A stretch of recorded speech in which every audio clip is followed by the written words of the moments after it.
Jadi saya baru tahu, walaupun kita udah mau gebrak-gebrak, masih ini di bawah seperti ini. Artinya mereka nggak peduli. Dianggapnya saya main-main. Bilang, hari Senin ke depan, kalau ada yang ketemu begini lagi, aku akan pecat. Walaupun katanya mencat pegawai negeri susah, saya akan pecat. Saya persulit hidupnya. Masa nongkrong di Starbucks berpakai seragam, gak kira-kira lu. Kalau mau itu yang sopan-sopan dikit lah, paling nggak kelihatan. Ya, ini kan jadi kelihatan bahwa kalau mereka lapor bagus-bagus terus, ternyata di lapangannya begini. Nah ini yang justru kita minta masukan dari teman-teman masyarakat semua, biar kita betulin pelan-pelan.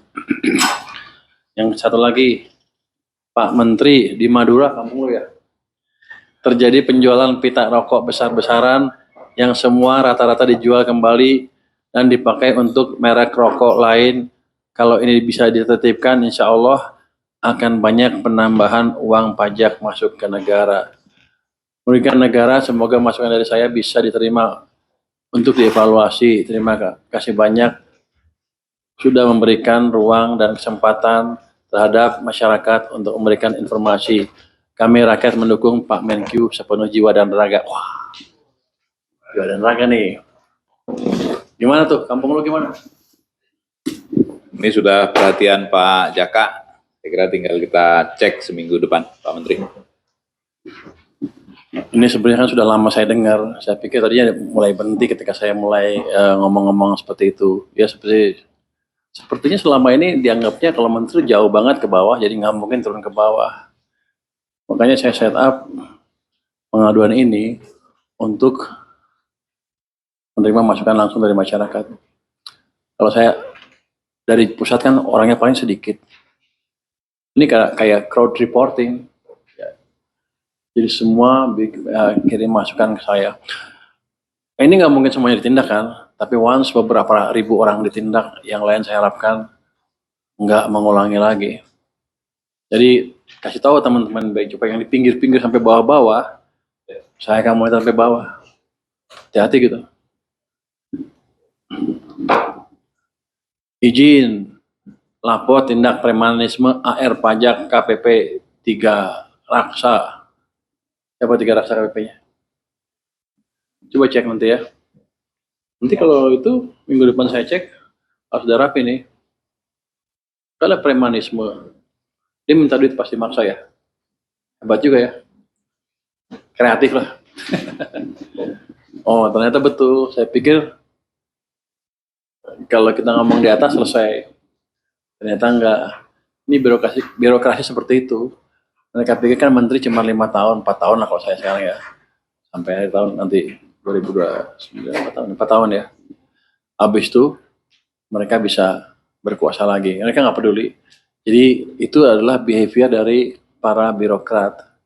Ganti menteri, bodoh amat. Kalau dimarahin diem aja, dipikir nanti 4 tahun lagi juga ganti menteri, 5 tahun lagi ganti menteri, ya kira-kira gitu. Ini sekarang nggak akan saya biarkan. Ya 5 tahun, 4 tahun, 5 tahun gue diganti, tapi lu duluan yang diganti sama saya. Kalau masih melakukan seperti ini lagi. Nih, satu lagi nomor 9, agak panjang. Saya pengusaha yang menjalankan importasi barang 1 atau 2 tahun belakangan ini, bea cukai sangat meresahkan baik. Bea cukai lagi dong, gimana sih? Baik pemeriksa fisik maupun pemeriksa dokumen.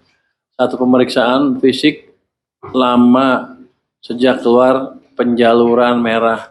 Misalnya pemeriksaan fisik bisa 34 hari, 2 pemeriksaan dokumen juga 70 PIB. Saya dikenakan notul yang berisi denda, padahal saya tidak under invoicing dan telah melakukan impor barang serupa bertahun-tahun. Ketika diminta alasannya, alasan tidak masuk akal. Misal meminta bukti negosiasi, padahal bukti-bukti itu sudah disediakan dengan lengkap. Ini terjadi hampir untuk semua kegiatan impor saya, kena denda terus. Tapi saya tahu pengusaha tidak mungkin naik banding agar barangnya cepat keluar.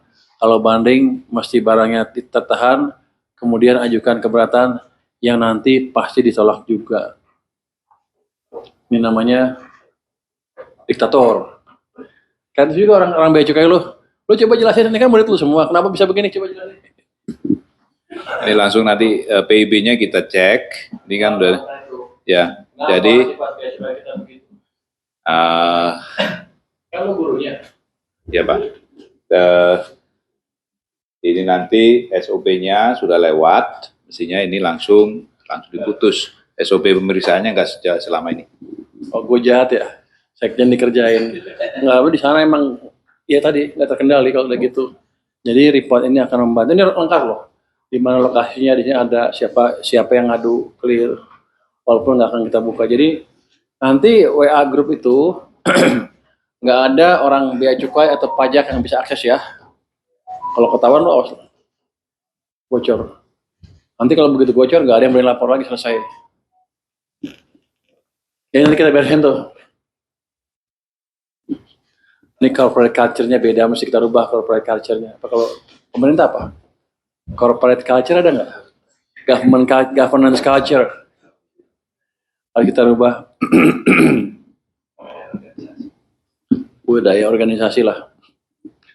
Apapun namanya lu gagal lah. Kan dia mestinya bentuk corporate culture dulu, zaman dulu. Udah bisa ganti-ganti. Udah berapa lama lu ninggalin Dirjen Pajak?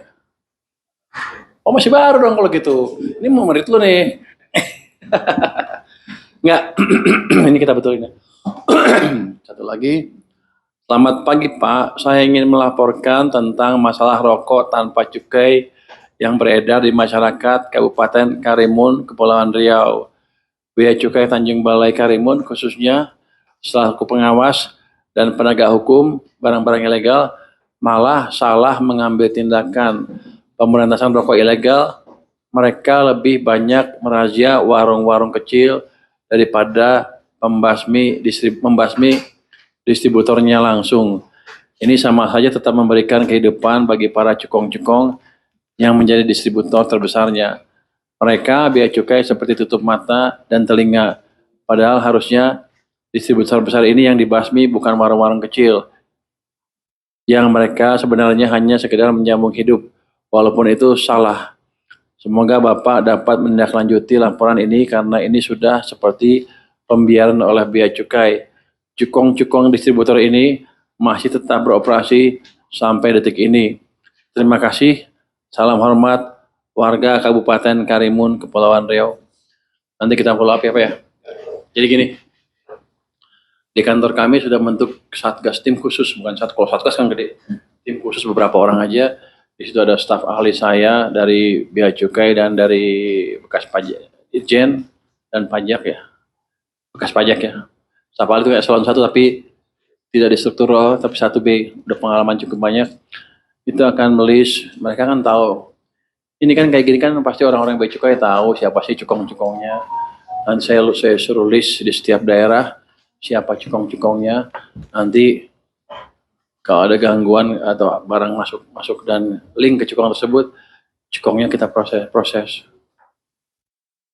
Katanya banyak backingnya paling orang bea cukai juga.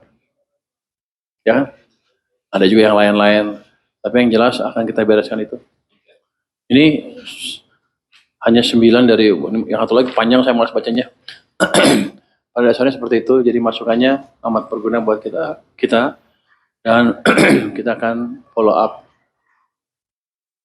nggak main-main. Saya harapkan dengan gitu nanti governance culture-nya pemerintah atau bea cukai bisa berubah. Oke, itu mungkin dari saya. Baik, kita langsung buka sesi tanya jawab. Untuk penanya pertama, silakan, Acung. Ada penanya? Apa udah pada puas semua? Rekan-rekan? Silakan Zawa.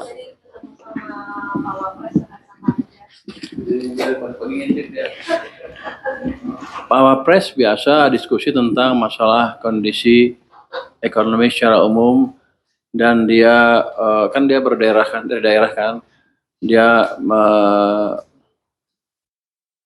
menyuarakan keresahan dari pemimpin daerah yang anggarannya dipotong. Jadi sama yang soalnya dengan gubernur yang kesini kemarin, apa langkah kita ke depan untuk memitigasi itu. Saya pikir dalam jangka pendek saya nggak bisa apa-apa. Paling saya minta Mbak mereka Pemda merapikan belanja mereka triwulan dan triwulan satu tahun depan. Nanti kita lihat bagus apa enggak serapannya, ada bocoran apa enggak. Nanti triwulan ketiga kita hitung ulang. Kalau ekonominya bagus kan income-nya kita meningkat juga. Kita akan lihat berapa yang kita bisa bagi ke daerah. Kira-kira begitu. Jadi daerah jangan terlalu cemas. Kami juga memikirkan stabilitas nasional. Kira-kira itu pesan dari beliau. Oke, yang belakang. Dia mendukung juga, saya suruh ngomong ceplos-ceplos terus katanya. Siap. Udah ya, Pak? Ada lagi? Cukup. Pak, yang belakang, silakan, Pak. Selamat siang, Pak Bupati dan saya Renata dari Kompas TV. Oh, Renata yang kita kemarin ya, Kompas ya? Iya Pak, boleh ya Pak nanti datang ke Kompas TV Pak tanggal 20. Di sana siapa ininya? Anchornya siapa? Intinya ada banyak sih Pak, ada My Sister, dan kalau Bapak kenal biasanya deh ekonomi juga Pak. Oh, Bisnis talk, Salah satu presenter hebatnya My Sister, Pak. Lona. Filona. orangnya siapa? Ada Ibu Rosi. Filona. Saudara lo? Bukan, Pak. Salah satu jurnalis senior. Forcam juga, Pak. Alumni Forcam juga ada di sana. Kan, Mbak, pertanyaannya? Oke, nanti kita lihat ya. Pak Bupati mungkin. Kompas nyerang gua terus sih, gua malas saudara. Tapi diserang. Nggak, silakan, Mbak. Silakan, Mbak.